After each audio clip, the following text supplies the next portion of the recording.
is a fine young tap dancer and a very attractive kid that Canadian comedy stars Wayne and Schuster of our show saw in Canada. He's Canadian. They sent him down to us. Here is Joe Hollingsworth. Let's have a fine hand for our Canadian.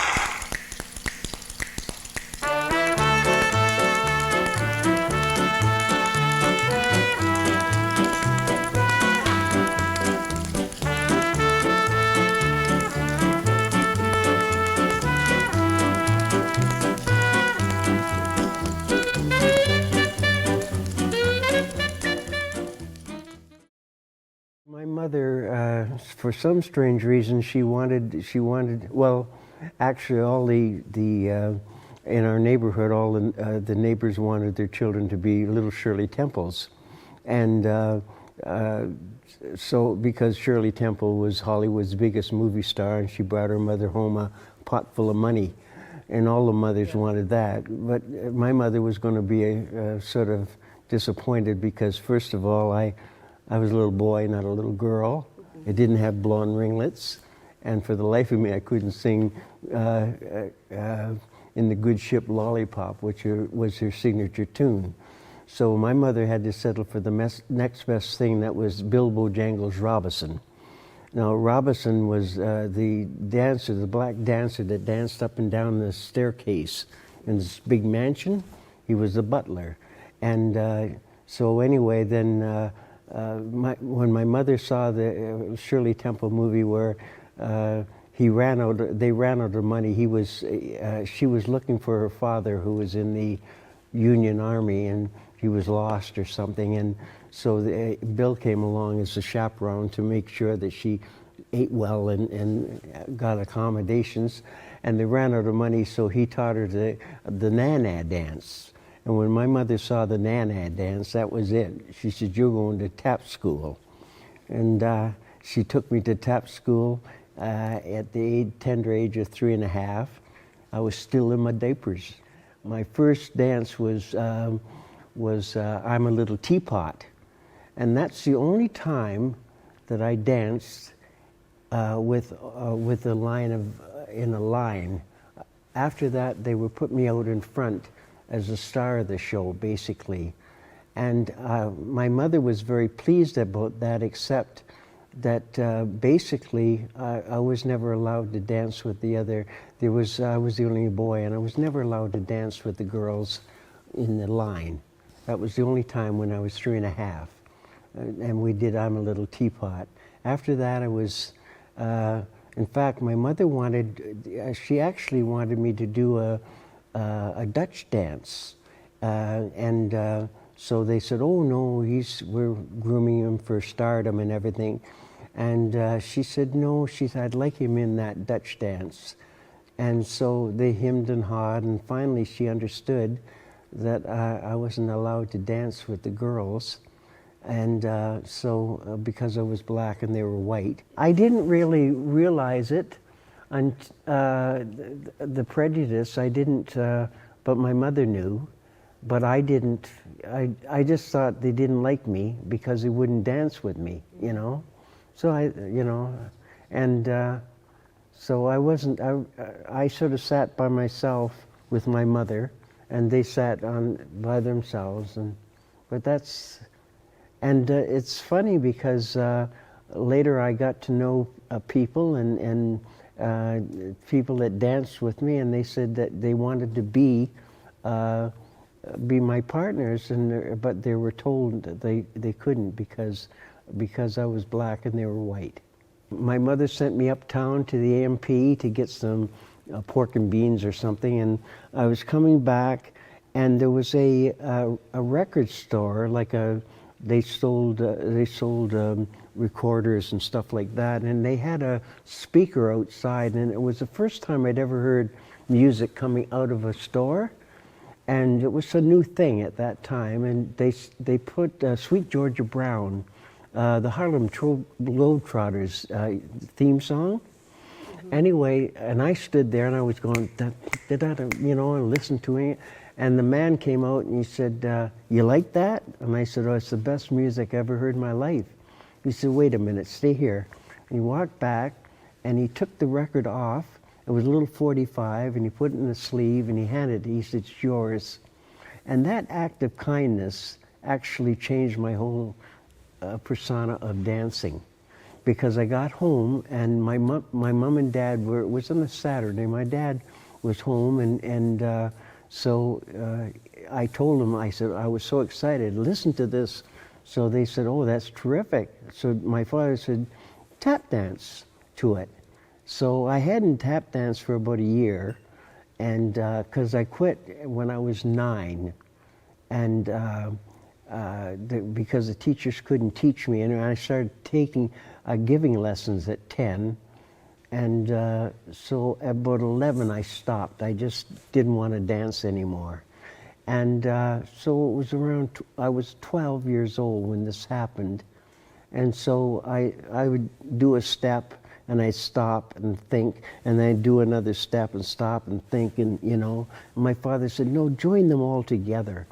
So I said, "Well, what do you mean?" So anyway, like I knew how to join the steps together, but like I didn't know how to, when I was trying to think of what the next step was, I had to stop, you see. So anyway, he said, "Just move around and then go into the next step," and he showed me what he meant. And so I said, "Oh, okay, I'll do that. I'll do that," because I always, my father was just ace as far as I was concerned. He was such a good man, and so I said, "I'll try it, Daddy." So we had bought an apartment house, and it was an old one, and the people had moved out downstairs, so I had their living room was empty, and it had a wooden floor. So I went down and I practiced 5 hours a day for 2 years. I was 12, and I emerged when I was 14, and I was a dancer I am now. I got a job as a runner at COD, Canadian Ordnance Depot, in London, and I made coffee, and I ran the portfolios from one department to the other. And so the girl that was my boss, she had a 2A position, and she took all the mail in, and she put it on the portfolios and stuff, and sent them out to the different departments. And she said, "I'm quitting." She said, "Why don't you take over my job?" I said, "I will." So anyway, I did both jobs, and she taught me her job, and I took a test and passed it, and I had a 2A position, and but my mother was always saying, "No, be in the house," and I was working, so I thought, I got to get out of this situation. And so I talked to some of the entertainers, Billy Meek and Norma Davis and Nancy McCaig and quite a few of the entertainers. And I said, we were in Hamilton at one of the schools and performing. And I said to my mother, "Would you like to come down and see the show?" So I'd love to. So they started talking to, "You've got to let him come to Toronto." And so she said, oh, maybe I will. And so I said, so on the way back, I said, "Oh, don't listen to Mom. I don't want to lose my job. I want to stay in London."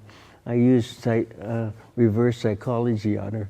So she said, "You're going to Toronto." Now, once upon a time, there lived a shy little boy who wrote a sad little song for a girl that he loved to extremes. My dad drove myself and Tommy Hunter. Tommy's father asked if Tom could come up with us, and he said sure. So he set us up at the YMCA, and so we were there for a year. And then Tommy worked at Eaton's, and I just did club dates. Finally, my big break came when Alec Barris put me on his television show called The Barris Beat. And I did one show, and then they asked me to do 3 more. And then that caught the attention of Norm Jewison, and he put me on his special, Christmas with the Stars. And that was it. So after that, I did Razzle Dazzle, Butternut Square, Mr. Rogers' Show, Mr. Dress-Ups, you know, you name it, the Billy O'Connor show, Juliet show, PM Party. I did them all.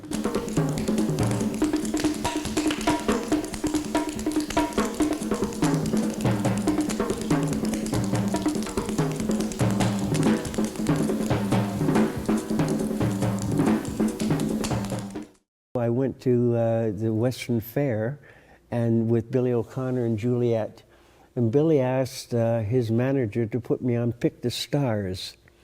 So I went down and I auditioned, and I tap danced to Whispering, and Samuel Hirschenhorn, and he was the conductor, and he said, I'm going to put you on this show and I'll do an arrangement on Whispering. I said, I'd like to do saber dance. Saber dance, he said. Yes, I said. But the big problem is when I'll do splits in the air, but I have to come down on the beat.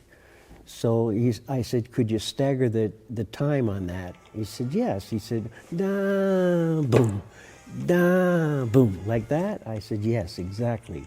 So we did saber dance on the show, and it came off perfect. And I never danced to violins and strings and oboes and French horns, and it was just a thrill in my life and he did a real arrangement for me. The others got stock arrangements done, but he really went out on the limb and did me a beautiful arrangement. And so I thought I'd won. I really did, and because I'd done. It came off letter perfect, and so when the judge said the winner is a man that sang Ezekiel saw the wheel, and I applauded him and everything, and I thought that's odd, you know, because he sang Ezekiel saw the wheel, you know, no better, and so. Anyway, years and years and years later, I did the half of the George Kirby Comedy Hour, and I was in a hotel. I wouldn't say it was sleazy. Yeah, it was sleazy, but the big thing is that I was able to have my band in there, and they paid enough for them and myself, and I worked in the afternoon with George on the TV show, learning it, and at night I played at the club. And we were sitting at the bar, and I was looking up at the television, and George Kirby's Comedy Hour came, the first one, and so I watched it, and everybody, you know, my band thought it was great and everything, and I left, and there's a drunk that was sitting at the end of the bar, and he was watching it, and he got up and he followed me, and he said, "Hey, you." And I said, "Yes." And he said, "Do you know who I am?" I said, "I have no idea." And he said, "I'm the head judge of Pick the Stars." I said, "Oh, that was a long time ago." He said, "You were the best thing on the show." I said, "Well, thank you," but I said, "I didn't win it." He said, "I know, that's because of me. Now I'm interested in him." And I said to him, I said, "What do you mean?" So he said, "Well, I told the other judges they wanted to give it to you, but I told them, how is a little black kid from London, Ontario, that tap dances ever going to become a star? The name of the show is Pick the Stars. We got to pick a star. And so that's why you didn't win." And I said, "Well," I said, "I just did the Ed Sullivan Show. I did Jack Arthur put me on the C&E Grandstand show as a star, one of the stars. I did a show with Norm Jewison, and I said I did a show with Tennessee and Ford, his television show, and I also went to Harrah's Club in Lake Tahoe and was his co-star. I did shows for Martin Luther King, Corps, and Selma, Alabama. I did shows in Tokyo for our government, the Miss Japan Canada show, friendship show, and they sent me to Lima, Peru, to do the Lima, Peru Trade Fair as Mr. Maple Leaf of Canada. So I said, and Mr. Rogers show and Mr. Dress Up, and I said, so I didn't do too well, and you know why? And he said, no, why? I said, because I'm Canadian. No one told me I couldn't do it.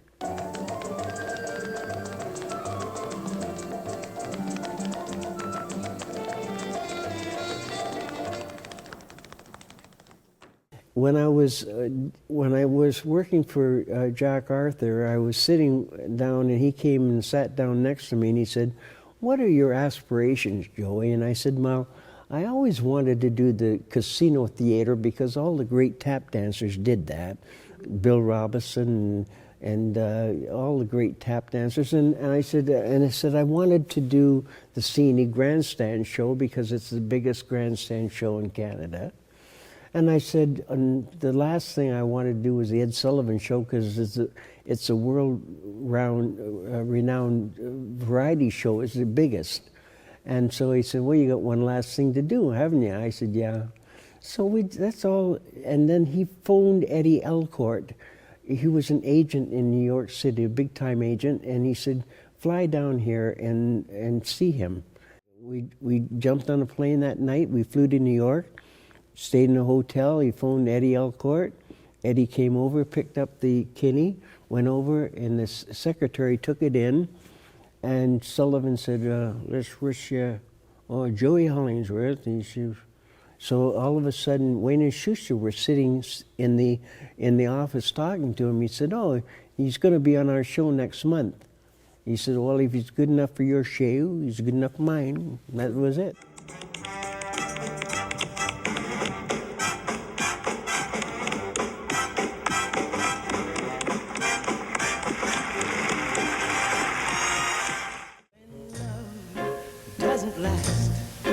Tell me, how much is it worth? It was once my most precious possession here on earth.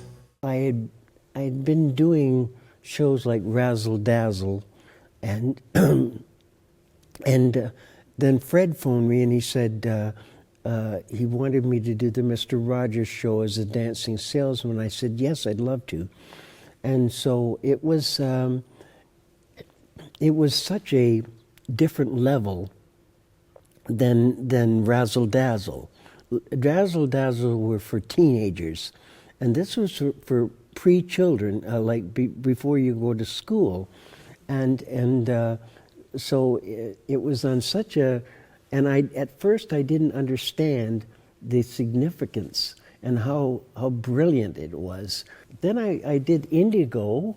And the piano player was from New York, and so he found out that, he said, who's the cat there is dancing? So anyway, the musicians talked. He said, "Oh, he is on Mr. Rogers." He was on Mr. Rogers? So he stops. He said, "Please stop." He said, "You were on Mr. Rogers?" I said, "Yes." He said, "You danced with Johnny Costa?" I said, "Yeah." So he said, "He's the reason I'm playing piano today." And I started to get an idea what Fred had in mind. He put he put a great jazz piano player for people for kids that had that spark, that magic, and that made them want to be a piano player. He could have gotten any piano players, but he did it to get the children that had that extra little thing that wanted him, and he changed a lot of children's lives that way.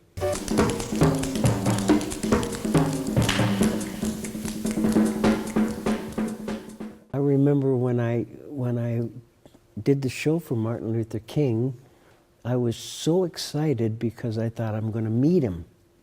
I was really excited, but he was in Birmingham, Alabama. He had to go down, and garbage workers, black garbage workers, he had to get equal pay as the white garbage workers. So he went there and he was marching. But he sent Harry Belafonte up in his place, which isn't too it was yeah. Anyway, he sent him, and Oscar Peterson was on the bill, and he played piano, and so it was a great thrill to even be affiliated with him, because his name was so was magic to me, just magic. And then when I did a show for CORE, and I worked with Dick Gregory and Brock Peters and Leon Bibb. Brock Peters was the man that was in Kill a Mockingbird with Gregory Peck. He was the black man that was accused of raping a white girl or something.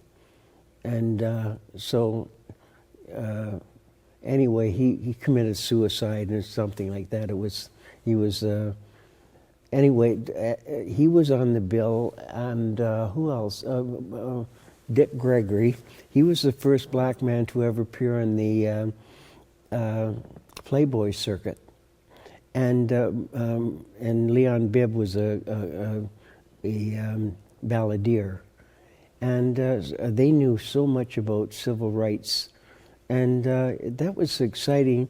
And then James Farmer came up, and we were doing a television show to promote the show. And he came up and he said that his front porch was firebombed by the Ku Klux Klan. And so Dick Gregory said, "Was anyone hurt?" And he said, "No." He said, "That's why I'm here." So to raise money so we can get some of the young children out of jail that did the marching.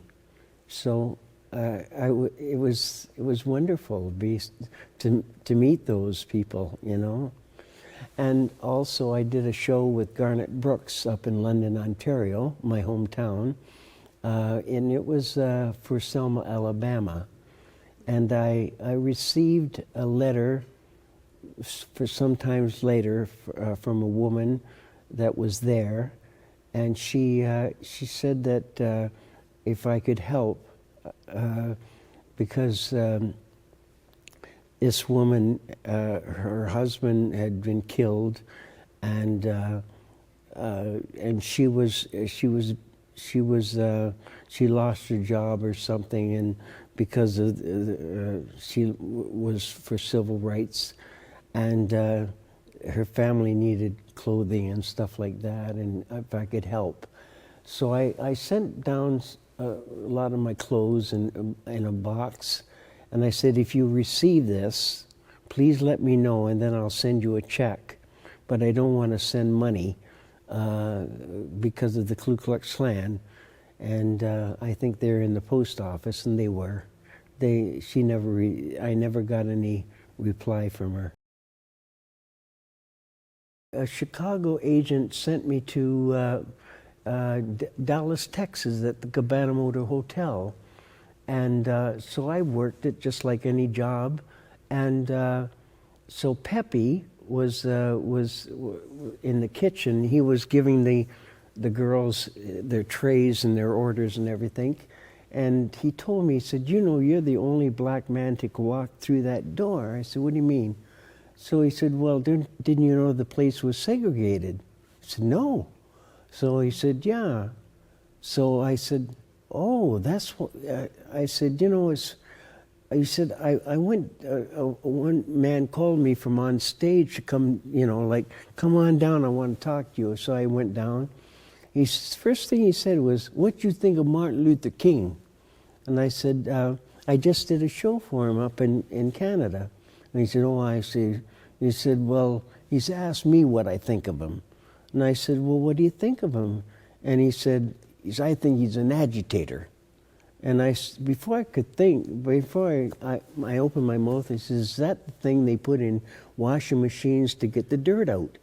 So some people laughed, which was good, because he sort of snickered and he said, that's a good one. He said, I'll remember that. Thanks a lot, son. And that was the year before Kennedy was assassinated, and I went back the year after. They asked me to come back, and I said, is it integrated? And he said, yes, you did it. So then I went up to the Queen Elizabeth Hotel in Montreal, and I was working there, and I was asked to do a Saturday afternoon radio show, and a woman said, "Did you know that the Bonaventure room that you're working in was a segregated room?" I said, "Oh no, I didn't know it." And sure enough, and they said that I was the first black act to go in there to integrate it.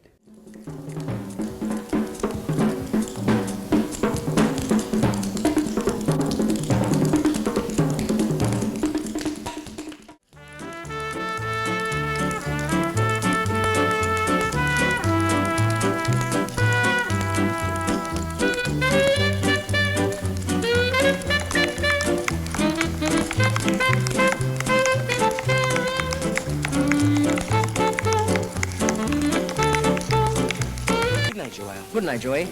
Good night. And thanks.